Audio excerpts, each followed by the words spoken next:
Hello दोस्तों, study with Inu में मैं एनू आपका स्वागत करती हूँ। और आज हमारी डे 2 की क्लास हिस्ट्री की शुरू होने वाली है। और उसमें आज का टॉपिक है ईस्ट इंडिया कंपनी और बंगाल के नवाब, और यही आज आपका टारगेट भी है। तो अपने टारगेट कंप्लीट करते चलिए मेरे साथ, और क्लास को बराबर देखते रहिए, जिससे कि आपका ये जो वीडियो है ये आपके लिए यूज़फुल रहेगा और आप बहुत कम समय में अपने पूरे टॉपिक का रिवीजन कर पाएंगे। तो ये हमारी पूर्वालोकन की सीरीज़ मैंने शुरू करी है, और ये पूर्वालोकन की सीरीज़ का डे 2 का टारगेट है, और आज का टॉपिक है ईस्ट इंडिया कंपनी और बंगाल के नवाब।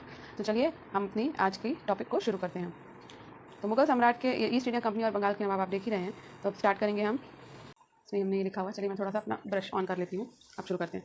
मुगल सम्राट के द्वारा स्वतंत्र रूप से नियुक्त बंगाल का अंतिम गवर्नर मुर्शीद कुली खां था। तो यहाँ पे ये इंपॉर्टेंट है कि मुगल सम्राट ने बंगाल का अंतिम गवर्नर किसे बनाया था, तो अंतिम गवर्नर बनाया था मुर्शीद कुली खां को। ये ठीक है।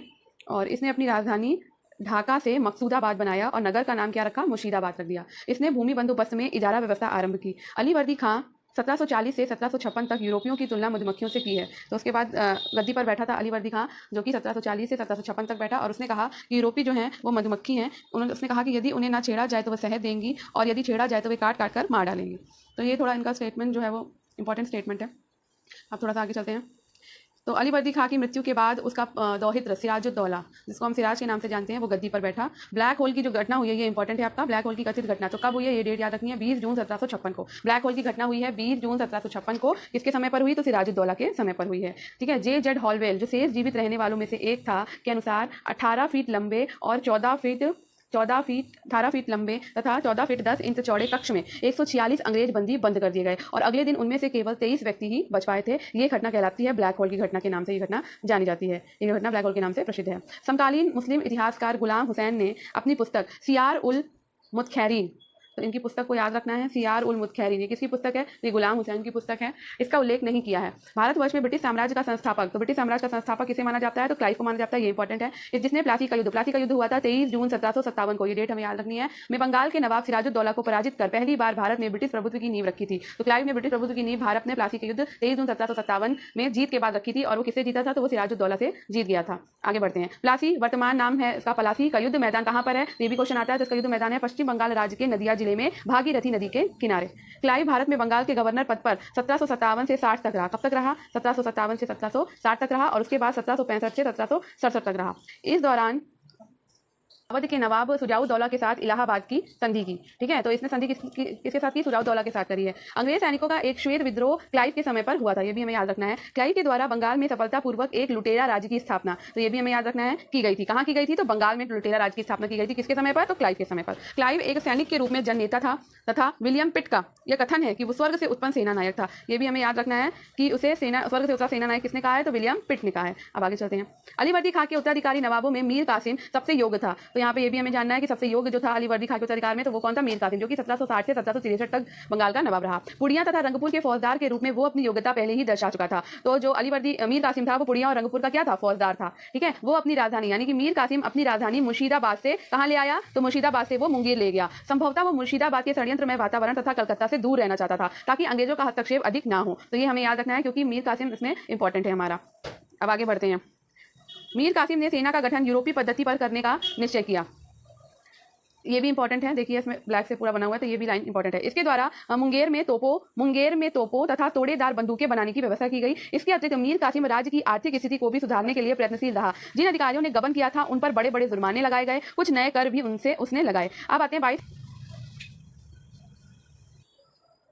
22 अक्टूबर 1764 को अंग्रेजों ने, यानी कि क्लाइव ने, ठीक है, मीर कासिम, अवध के नवाब सुजाउद्दौला और दिल्ली के मुगल सम्राट शाह आलम द्वितीय की सम्मिलित सेना को कहां पे परास्त किया, तो बक्सर के युद्ध में परास्त किया। तो इससे हमें पता चलता है कि बक्सर का युद्ध कब हुआ, बक्सर का युद्ध हुआ है 22 अक्टूबर 1764 को। इस युद्ध में अंग्रेजों की कमान किसने संभाली थी, तो अंग्रेजों की कमान संभाली थी मेजर हेक्टर मुनरो के हाथ में थी। इसमें इतने पॉइंट्स हमें याद करने हैं। अब आगे चलते हैं। इस युद्ध के समय वेनिस्टार्ट जो था वो बंगाल का गवर्नर था। कौन था उस समय, वेनिस्टार्ट कहाँ का गवर्नर था, तो वेनिस्टार्ट बंगाल का गवर्नर था। इस युद्ध के परिणाम ने प्लासी के निर्णयों पर मुहर लगा दी। भारत में अब अंग्रेजों को चुनौती देने वाला दूसरा नहीं था। इलाहाबाद तक का प्रदेश अंग्रेजों के अधिकार अधिकार में आ गया, ठीक है, तथा दिल्ली विजय का मार्ग जो है वो अंग्रेजों के लिए खुल गया। बक्सर का युद्ध भारतीय इतिहास में निर्णायक सिद्ध हुआ। बक्सर के युद्ध के समय बंगाल का नवाब मीर जाफर और दिल्ली का शासक शाह आलम द्वितीय था। इलाहाबाद की दूसरी संधि, देखिए अब हम थोड़ा सा इसको नीचे स्क्रॉल करती हूँ मैं, अब यहाँ से पढ़ते हैं। हाँ, तो इलाहाबाद की दूसरी संधि कब हुई? तो आपको पता है कि पहली संधि कब हुई? तो पहली संधि हुई थी 12 अगस्त 1765 को, ठीक है, और दूसरी संधि इलाहाबाद की हुई है 16 अगस्त 1765 को, जिसके अनुसार शाह आलम को अंग्रेजी संरक्षण में ले लिया गया और उसे इलाहाबाद में रखा गया, यानी कि पूरी तरह से नजरबंद कर दिया गया। इलाहाबाद और कड़ा का जो क्षेत्र नवाब ने छोड़ दिया था, यानी कि शाह आलम ने जो छोड़ दिया था,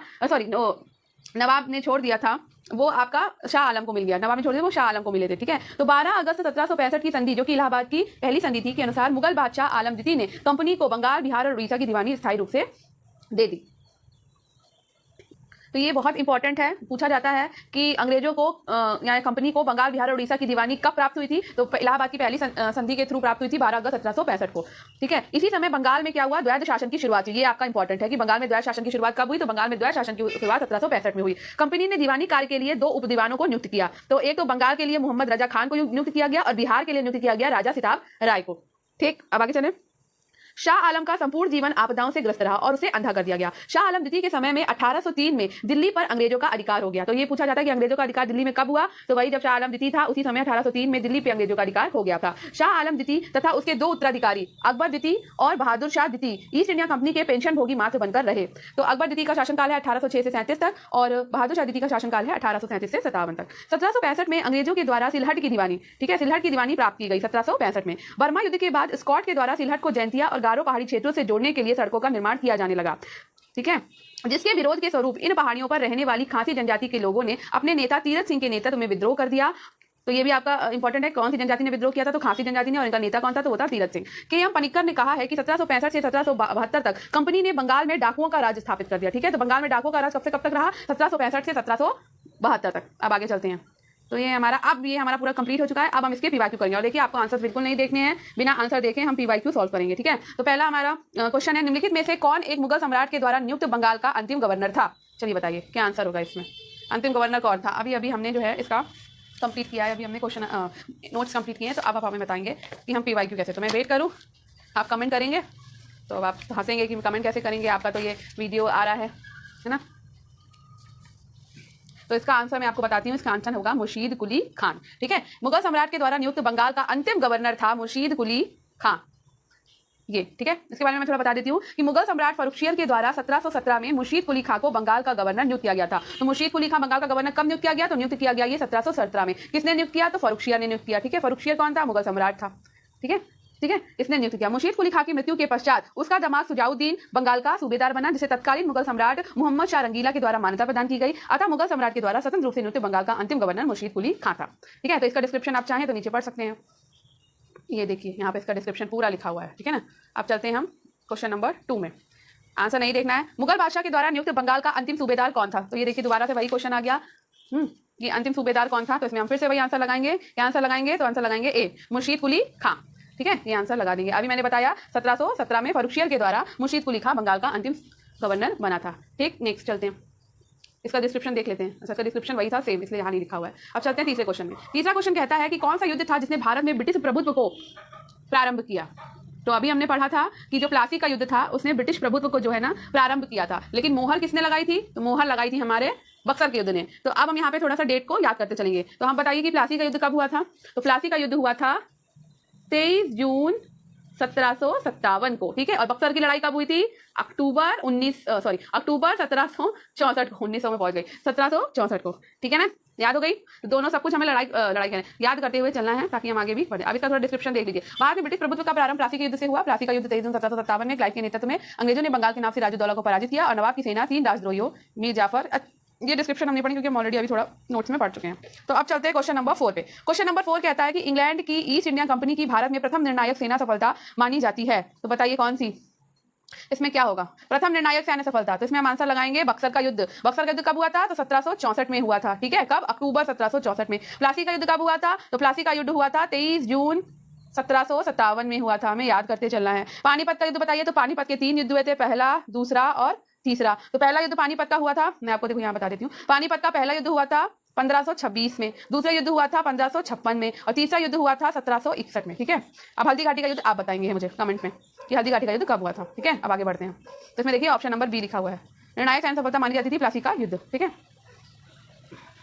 प्लासी का युद्ध लड़ा गया था कब? देखिए अभी हमने याद किया है प्लासी का युद्ध कब लड़ा गया था। तो प्लासी का युद्ध लड़ा गया था 1757 को। अब डेट आप बताएंगे कब लड़ा गया था। तो ये लड़ा गया था 23 जून 1757 को। 1761 को क्या लड़ा गया था? मैंने आपको बताया था 1761 को पानीपत का तीसरा युद्ध लड़ा गया था, पानीपत का थर्ड युद्ध। 1760 को मैं बता देती हूँ आपको, वॉन्डी वॉश का युद्ध हुआ था। ये याद करते हुए चलिए, सब युद्ध आते हैं। 1760 को वॉन्डी वॉश का युद्ध हुआ, और 1767 में कौन सा युद्ध हुआ ये बताइए। तो मैंने 3 बता दिया, एक आप बताएंगे। चलिए अब नेक्स्ट चलते हैं, नेक्स्ट क्वेश्चन पे चलते हैं हम। हमारा नेक्स्ट क्वेश्चन है, सिराजुद्दौला लॉर्ड क्लाइव द्वारा परास्त हुआ था किस युद्ध में? तो हमको पता है कि वो परास्त हुआ था प्लासी के युद्ध में। और प्लासी का युद्ध कब हुआ है? प्लासी का युद्ध हुआ है 23 जून 1757 को। और बक्सर का युद्ध बताइए। तो बक्सर का युद्ध हुआ है 1764 को। कब, कौन से महीने में? तो अक्टूबर के महीने में हुआ। वॉन्डी वॉश का युद्ध कब हुआ है? 1760 में हुआ है। और मुंगेर का युद्ध आप बताएंगे। ठीक है, एक युद्ध आप बताएंगे। अब नेक्स्ट चलते हैं हम क्वेश्चन नंबर 7 पे। क्वेश्चन नंबर 7 कहता है कि भारतवर्ष में ब्रिटिश साम्राज्य का संस्थापक कौन था?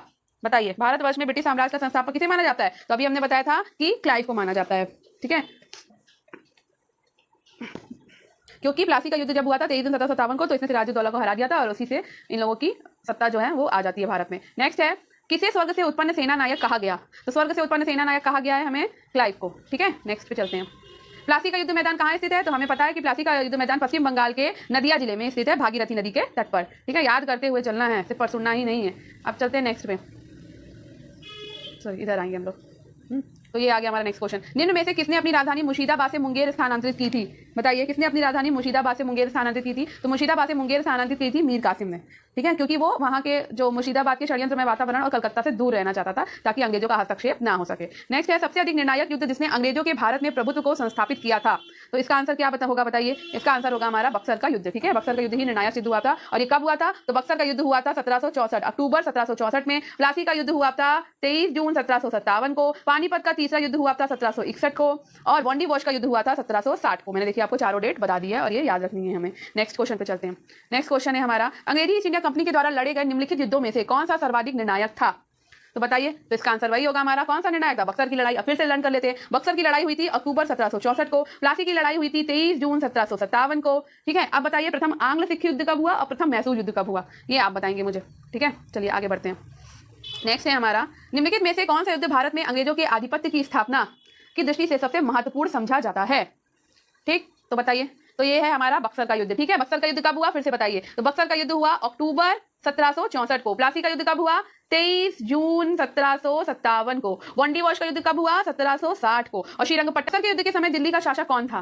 तो बताइए, बक्सर के युद्ध के समय दिल्ली का शासक कौन था? तो बक्सर के युद्ध के समय दिल्ली का शासक था शाह आलम द्वितीय। कौन था? शाह आलम द्वितीय था। ठीक है, नेक्स्ट, बक्सर की लड़ाई के समय बंगाल का नवाब कौन था? तो बक्सर की लड़ाई के समय बंगाल का नवाब था मीर जाफर। ठीक है, मीर जाफर था। नेक्स्ट, जिस एक शासक ने ईस्ट इंडिया कंपनी को दीवानी प्रदान की थी वो था कौन? बताइए, कौन था वो? तो वो था शाह आलम द्वितीय, जो कि मुगल सम्राट था। परुक्षेत्र तो था ही नहीं उस समय। ठीक है, शाह आलम द्वितीय। और सुजाउद्दौला अवध का नवाब था उस समय। नेक्स्ट देखिए, इसमें डिस्क्रिप्शन भी पूरा दिया हुआ है, आप इसको, ये डिस्क्रिप्शन वाला जो दिया हुआ है वो अभी हम नोट्स में कवर कर चुके हैं। नोट्स में वही दिया होता है जो डिस्क्रिप्शन में होता है। ठीक है, बस थोड़ा सा डिस्क्रिप्शन में कहीं कहीं पे कुछ चीज़ें ज़्यादा होती है, नहीं तो पूरा का पूरा जो नोट्स अभी हमने पढ़ा वही डिस्क्रिप्शन में दिया होता है। 1765 में ईस्ट इंडिया कंपनी को बंगाल की दीवानी किसने प्रदान करी? तो 1765 में ईस्ट इंडिया कंपनी को बंगाल की दीवानी प्रदान की थी मुगल सम्राट ने। और मुगल सम्राट का क्या नाम था? शाह आलम द्वितीय, है ना, यही नाम तो था, अभी हमने देखा था। नेक्स्ट क्वेश्चन, किस गवर्नर के कार्यकाल में ईस्ट इंडिया कंपनी को शहंशाह शाह आलम के द्वारा बंगाल, बिहार और उड़ीसा में दीवानी अधिकार दिए गए? तो इसका आंसर क्या होगा? क्लाइव होगा, है ना, क्लाइव ही तो था उस समय। नेक्स्ट क्वेश्चन, सम्राट शाह आलम द्वितीय ने ईस्ट इंडिया कंपनी को बंगाल, बिहार तथा उड़ीसा की दीवानी प्रदान की थी कब? तो ये प्रदान की थी उसने इलाहाबाद की पहली संधि, और इलाहाबाद की पहली संधि हुई है 12 अगस्त 1765 को।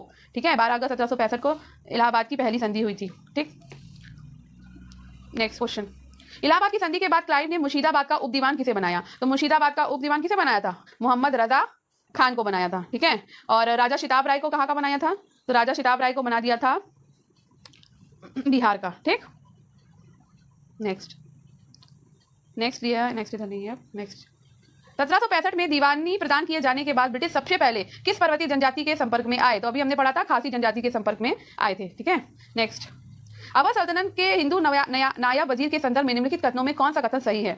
तो बताइए कौन सा कथन सही है इसमें।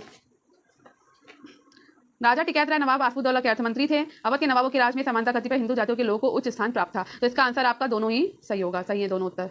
18वें शतक में भारत में लड़े गए युद्धों का निम्नलिखित में से कालानुक्रम बताइए। तो आपको कालानुक्रम बताना है, तो इसमें कालानुक्रम होगा आपका इसमें ऑप्शन होगा आपका बी नंबर का। ठीक है, अब मैं इसका कालानुक्रम आपको बताती है। तो सबसे पहले अंबर का युद्ध लड़ा गया था। तो अंबर का युद्ध जो लड़ा गया था, ये लड़ा गया था अगस्त 1749 में। ठीक है, यहाँ लिखती जा रही हूँ मैं। प्लासी का युद्ध आपको पता ही है 23 जून 1757 को लड़ा गया। उसके बाद वॉन्डिवोश का युद्ध आपको पता है कि 1760 को लड़ा गया था और ये जनवरी में लड़ा गया था। उसके बाद अक्टूबर 1764 को हमने बक्सर का युद्ध लड़ा। ठीक है, तो ये हो गए आपके सारे। तो ये कालानुक्रम हो गया। 3 तो हमें पता ही थे, अंबर का युद्ध इसके आगे ही होगा। तो अंबर का युद्ध भी पता होना चाहिए, तभी आप ये कालानुक्रम लगा सकते हैं।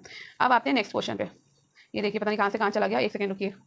अब इसमें नेक्स्ट क्वेश्चन है कि उस फ्रांसीसी सेनापति का नाम बताइए जो 1760 के वॉन्डिवोश के युद्ध में पराजित हुआ था। तो वॉन्डिवोश का युद्ध कब हुआ था? अभी देखिए हमने बताया 1760 में, और उस समय कौन पराजित हुआ था? पराजित हुआ था काउंट लाली। ठीक है, नेक्स्ट पे चलते हैं। वॉन्डिवोश का युद्ध कब लड़ा गया? तो देखो 1760 में लड़ा गया। ठीक है, और किसके किसके बीच लड़ा गया ये पूछा जा रहा है। तो ये ब्रिटिशों ने क्या किया? फ्रेंच को हरा दिया था वॉन्डिवोश के युद्ध में। नेक्स्ट, तो क्षेत्रीय ये जो है ना हम कल पढ़ेंगे, इसकी अलग अलग टॉपिक है, इसको कल पढ़ेंगे। 1760 का प्रसिद्ध वॉन्डिवोश का युद्ध अंग्रेजों के द्वारा किसके खिलाफ लड़ा गया? तो अभी हमने बताया था किसके खिलाफ लड़ा गया था, तो ये लड़ा गया था फ्रांसीसियों के खिलाफ। यहाँ आंसर भी दिख गया हमारा। ठीक है, फ्रांसीसियों के खिलाफ लड़ा गया। नेक्स्ट है, निम्नलिखित में से कौन सा युग में सही सुमेलित है? तो अब चलिए बताइए, बक्सर का युद्ध, वॉन्डिवोश का युद्ध, चिलियावाला का युद्ध और खुर्दा का युद्ध। तो बक्सर का युद्ध मीर जाफर के विरुद्ध कौन खड़ा था? क्लाइव खड़ा था? नहीं, ये गलत है। वॉन्डिवोश का युद्ध फ्रांसीसी विरुद्ध ईस्ट इंडिया कंपनी, ये सही है आपका आंसर। ठीक है, अब आपको सन बताने हैं युद्धों के, अभी इधर का छोड़ दीजिए। तो बक्सर का युद्ध लड़ा गया कब?